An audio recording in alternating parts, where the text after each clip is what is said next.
ప్రభుత్వంలో మీద వ్యతిరేకత ఈ స్థాయి నుంచి ఇక్కడ కనిపిస్తూ ఉంది. ఈ రోజుకి కూడా మన జెడ్పీటీసీలు కానీ, మన ఎంపీటీసీలు కానీ, మన సర్పంచులు కానీ, ఎవరైనా కూడా ఏ గ్రామంలో అయినా కూడా, ఏ ఇంటికైనా కూడా గర్వంగా తలెత్తుకొని పోగలుగుతాం. కారణం ఏమిటి అని అంటే, ఎన్నికలప్పుడు మా పార్టీ ఇవన్నీ చెప్పింది, తూచా తప్పకుండా ప్రతి ఇది కూడా చేసి చూపించిన ప్రభుత్వం మాది అని చెప్పి సగర్వంగా తలెత్తుకొని చెప్పుకునే పరిస్థితి ఏ ప్రభుత్వానికైనా ఉంది అని అంటే అది ఒక వైఎస్ఆర్సీపీ ప్రభుత్వమే అని చెప్పి కూడా గర్వంగా చెప్పగలుగుతాం. నిజంగా దాని క్యాంపెయిన్ మనం ఎంత తీవ్రమైన క్యాంపెయిన్ జరిగింది అన్నది ఒకసారి గమనించినట్లయితే, ఏ ఇంటికి ఎవరు పోయినా కూడా తెలుగుదేశం వాళ్ళు, తెలుగుదేశం ఎమ్మెల్యే నుంచి, తెలుగుదేశం కుటుంబ సభ్యుల నుంచి, తెలుగుదేశం పార్టీ కార్యకర్తల దగ్గర నుంచి ఎవరు పోయినా కూడా ప్రతి ఇంటికి వాళ్ళు చెప్పిన మాట, ఇంట్లో ఎవరు కనపడినా కూడా, చిన్నపిల్లలు కనపడితే స్టార్ట్, నీకు 15,000, నీకు 15,000, నీకు 15,000, సంతోషమా? అంతకన్నా కొద్దాం, అంతకన్నా కొంచెం పెద్దోళ్ళు, తల్లులు కనిపిస్తే చాలు, అమ్మలు కనిపిస్తే చాలు, నీకు 18,000, నీకు 18,000, నీకు 18,000, సంతోషమా? అంతకన్నా ఇంకా కాస్త పెద్దోళ్ళు, ఆ అమ్మలకు సంబంధించిన పెద్దమ్మలు, వాళ్ళ అత్తగారు కనిపిస్తే చాలు, నీకు 48,000, నీకు 48,000, నీకు 48,000, సంతోషమా? 20 ఏళ్ళ పిల్లోడు ఇంట్లో నుంచి బయటకు వస్తే చాలు, నీకు 36,000, నీకు 36,000, నీకు 36,000, సంతోషమా?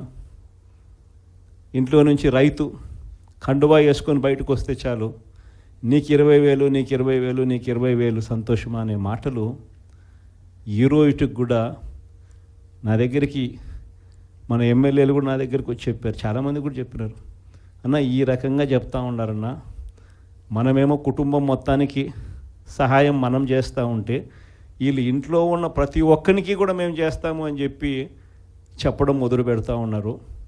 ఈ అబద్ధాలకు మనం తట్టుకోలేమున్నా, మనం కూడా ఏదో ఒకటి చేయకపోతే, ఏదో ఒకటి చెప్పకపోతే ఇబ్బంది పడతామన్నా అని చెప్పి కూడా చాలామంది ఎమ్మెల్యేలు నా దగ్గర కూడా వచ్చి చెప్పారు. కానీ చెప్పినప్పటికి కూడా నేను చేయలేకపోయా. ఎందుకు చేయలేకపోయినాను అని అంటే, ఈ రోజుకి కూడా అంటారు చాలామంది ఎమ్మెల్యేలు నా దగ్గరికి వచ్చినప్పుడు కూడా, అన్న నీతో ఒక సమస్య ఉందన్న అంటారు. ఏం నా సమస్య అని చెప్పి నేను అడిగితే, అన్న నీతో ప్రాబ్లం, నీలో అతి మంచితనము, అతి నిజాయితీతనం, ఈ రెండు నీతో ఉన్న సమస్యలు అన్నా అని చెప్పి కూడా అంటారు. వాస్తవమే, అతి నిజాయితీతనము, అతి మంచితనము, ఈ రెండు బహుశా నాకున్న ప్రాబ్లమ్సే కావచ్చేమో. కానీ మళ్ళీ రేపొద్దున మనం అధికారంలోకి వచ్చేసరికి మాత్రం మళ్ళీ అవే కారణాల వల్లే మళ్ళీ మనం రేపొద్దున అధికారంలోకి వస్తామన్న మాట కూడా అంతే వాస్తవం.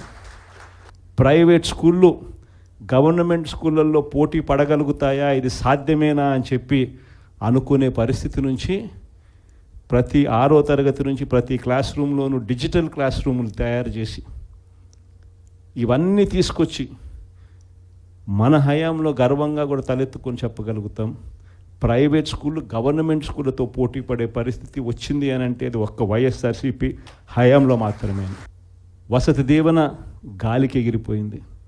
పిల్లలను ఈరోజు చదువుకునే దానికోసం ఇంజనీరింగ్ కాలేజీలో యాజమాన్యాలు, మీరు ఫీజులు కట్టకపోతే మీరు చదువుకునే దానికి మేము ఒప్పుకోము, ఫీజులు తీసుకొని రండి అని చెప్పి పిల్లల్ని ఇంటికి పంపిస్తూ ఉన్న పరిస్థితులు ఈరోజు కనిపిస్తూ ఉన్నాయి.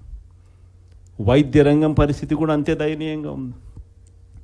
ఆరోగ్యశ్రీ సేవలు మార్చి నుంచి ఇంతవరకు బిల్స్ లేవు. వ్యవసాయం పరిస్థితి అంతే.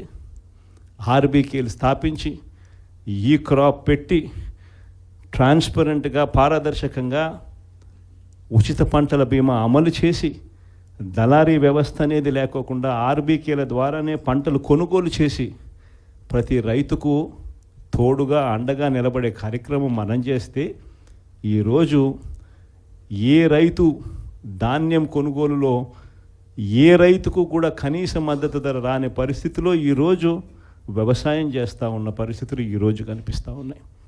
మళ్ళీ పథకాలు ఎలా ఉన్నాయో అని హలో అని ఫోన్ చేసి అడుగుతారంట. పథకాలు ఉంటే కదా నువ్వు హలో అని చెప్తే అవతలోడు హలో అని చెప్పి మళ్ళీ చెప్పేదానికి. పథకాలు లేవు, ఫోన్ చేసి నువ్వు హలో చెప్తున్నావు. అది పరిస్థితి.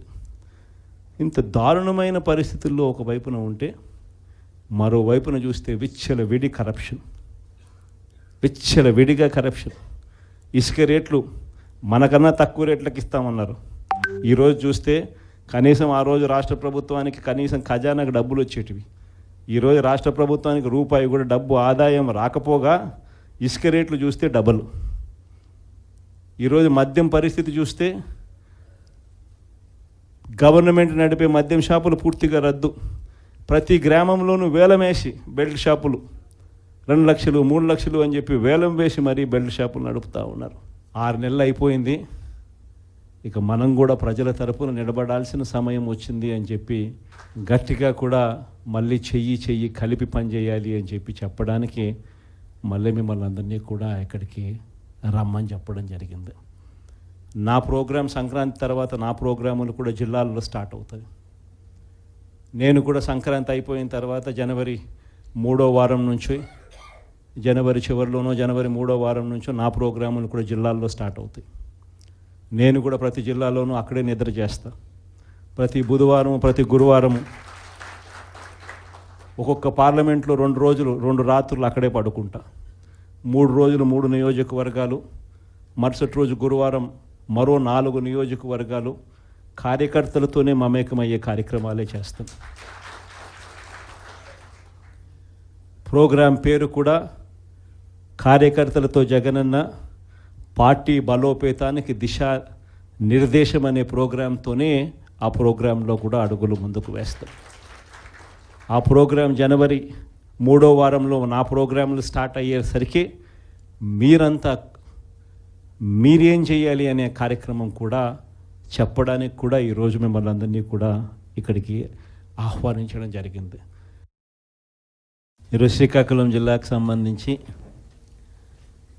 జెడ్పీటీసీలను, ఎంపీపీలను, మున్సిపల్ చైర్పర్సన్లను అందరినీ కూడా ఇక్కడికి ఆహ్వానించడానికి, మీతో కాస్త టైం గడపడానికి ప్రధానమైన కారణం ఏమిటి అనేది కొద్ది గొప్ప మీ అందరికీ కూడా అవగాహన ఉంటుంది అనుకుంటా.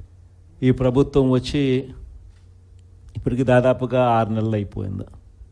మామూలుగా పాలన చేస్తే ప్రజల్లో వ్యతిరేకత కొద్దో గొప్ప ఈ మేరకు ఉంటుందా? కానీ ఫస్ట్ టైం ఇలాంటి ప్రభుత్వం చూస్తూ ఉన్నాం. 6